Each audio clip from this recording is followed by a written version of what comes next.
मित्रांनो, अगदी अलीकडच्या काळात समूळ उच्चाटन झालेला हा आजार म्हणजे जणू मृत्यूचंच दुसरं नाव. जगाच्या पाठीवर देवी इतका महाभयंकर थैमान घालणारा अन्य रोग क्वचितच असेल. गावात देवीची साथ आली की अक्षरशः सगळ्या गावाचंच जणू स्मशान करून जात असे. जी थोडी माणसं वाचत ती अंध तरी होत, नाहीतर व्रण तोंडावर कायम राहून अगदी विद्रूप तरी होत. सगळ्या जगानं या रोगापुढे अगदी हात टेकले होते एकेकाळी. पण मित्रांनो, आपत्ती ही संधी मानणारं अलौकिक मन काही माणसातच आढळतं. अशा राक्षसी संकटांशी मुकाबला करून त्या संकटांवरही मात करण्याची जिद्द असणारे, आपल्या बुद्धिमत्तेच्या जोरावर अवघडातल्या अवघड समस्येचं निराकरण करणारे महामानव हेच तर मानवी स्वास्थ्याचे खरे उद्गाते. एडवर्ड जेन्नर हा एक असाच महामानव. 17 मे 1749 रोजी जन्मलेला एडवर्ड पुस्तकांच्या जगापेक्षा जगाच्या पुस्तकातच जास्त रमत असे. नानाविध चमत्कृतींनी भरलेले निसर्गाचं पुस्तक वाचताना तो अचंबित होत असे. असंख्य कोडी घालणारा निसर्ग त्या कोड्यांची उत्तरंही नकळतपणे सांगत असतो.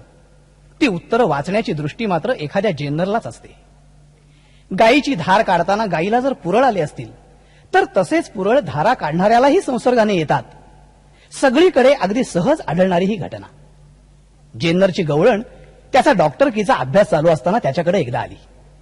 सगळीकडे थैमान घालणाऱ्या देवी रोगाचा विषय निघाला तशी ती म्हणाली, मला तर गायीमुळे फोड आलेत, आता देवी मला येणारच नाहीत.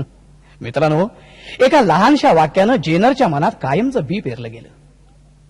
गायीमुळे येणारे पुरळ आणि देवीचा रोग यांचा काय संबंध असेल? छडा लावायलाच हवा. जेन्नरची अगदी झोप उडाली. केवळ गवळण सांगते म्हणून इतरांसारखं दुर्लक्ष करायला तो तयार नव्हता. बघितलं मित्रांनो, हाच फरक असतो साध्या माणसात आणि हाडाच्या संशोधकात. 1778 साली जेन्नरनं गायीच्या पुरळाची लस बनवून काही जणांना टोचली, पण तरीही त्यांना देवी आल्याच. जेन्नर चक्रावला खरा, पण निराश नाही झाला. आपले प्रयोग त्यानं चालूच ठेवले. किती काळ कल्पना आहे? चक्क 20 वर्ष. लस बनवणे आणि ती टोचणं यातला प्रत्येक घटक, प्रत्येक पायरी तपासत जास्तीत जास्त निर्दोष बनवत 1796 साली जेम्स नावाच्या 14 वर्षाच्या मुलावर त्याने देवी प्रतिबंधक लसीचा यशस्वी प्रयोग केला. मित्रांनो, हा दिवस मानवी इतिहासात अजरामर झालाय. ज्या दिवशी हार्वेनं रक्ताभिसरणाचा शोध लावला, न्यूटननं गुरुत्वाकर्षणाचा शोध लावला, ज्या दिवशी कोलंबसानं अमेरिकेत पाय ठेवला, त्याप्रमाणेच हाही दिवस जगाच्या इतिहासातील संस्मरणीय दिवस आहे.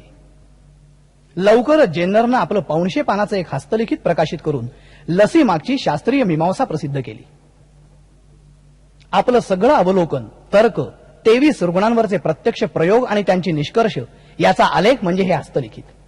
गायीच्या पुरळापासून बनवलेली लसच माणसाचा देवीपासून यशस्वी बचाव करू शकते. 200 वर्ष लोटली तरी आजही हा सिद्धांत अबाधितच आहे. जगातल्या प्रत्येक नवीन गोष्टीप्रमाणे याही शोधाला आधी अनुल्लेख, नंतर उपहास आणि टवाळी आणि मगच मान्यता याच चक्रातून जावं लागलं. 1799 साली इंग्लंडमधील 30 मोठ्या डॉक्टरांनी जेन्नरची वाहवा केली. उत्क्रांतवादाचा उद्गाता चार्लस डार्विनचा आजोबा इरॅस्मस डार्विननं 1802 साली लिहिलं होतं, वास्तविक मुलाचं बारसं या लसीनं टोचूनच करायला हवं. हे उद्गार अतिशयोक्तीचे नव्हते, अशीच काळाची साक्ष आहे. स्वतःच्या देशात इतर डॉक्टरांनी, शास्त्रज्ञांनी मान्यता न देऊनही चर्चनं मात्र या लसीबाबत फारच उत्साह दाखवला. डॉक्टर मिळेनात तेव्हा धर्मोपदेशकांनी स्वतःच लसीकरण मोहिमेला प्रारंभ केला. जहाजावरचे खलाशी गावोगाव देशोदेशी फिरत. त्यांच्यामुळे देवीची लागण होण्याची शक्यता नक्कीच जास्त. त्यांनीही या शोधाबाबत उत्साह दाखवावा हे स्वाभाविकच होतं. इंग्लंड आणि फ्रान्सचं वैर असूनही फ्रान्सनं मात्र जेन्नरचा सदैव मान ठेवला.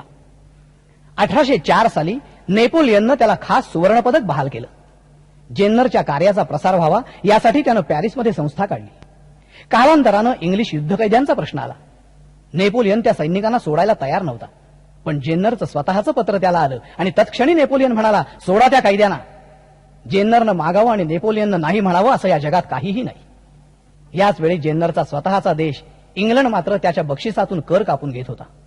कॉलेज ऑफ फिजिशियन्स या संस्थेचं सभासदत्व जेन्नरला सन्मानपूर्वक बहाल करायचं ठरलं तरी सरकार आडवं आलं. त्यासाठी ग्रीक आणि लॅटिन भाषा यायला हवी अशी अट होती म्हणे. सरकारनं जेन्नरला ग्रीक आणि लॅटिनच्या परीक्षा पास व्हायला सांगितलं. जेन्नरनं सरळ त्या संस्थेचं सभासदत्वच नाकारलं. 1810 साली जेन्नरचा अत्यंत लाडका मुलगा वारला. त्या धक्क्यानं जेन्नर पुरता ढासळला. अशातच 1815 साली त्याची पत्नी निवर्तली. मित्रांनो, अवघ्या जगाला संजीवनी देणारा हा महामानव आयुष्यात कधी स्वतःचं गाव सोडून बाहेर गेला नाही. भूगोल, आर्किटेक्चर याचाही त्याचा अभ्यास होता. फुग्याचं विमानही त्यानं बनवलं होतं. पक्ष्यांच्या स्थलांतरावर त्यांनी प्रबंध लिहिला होता.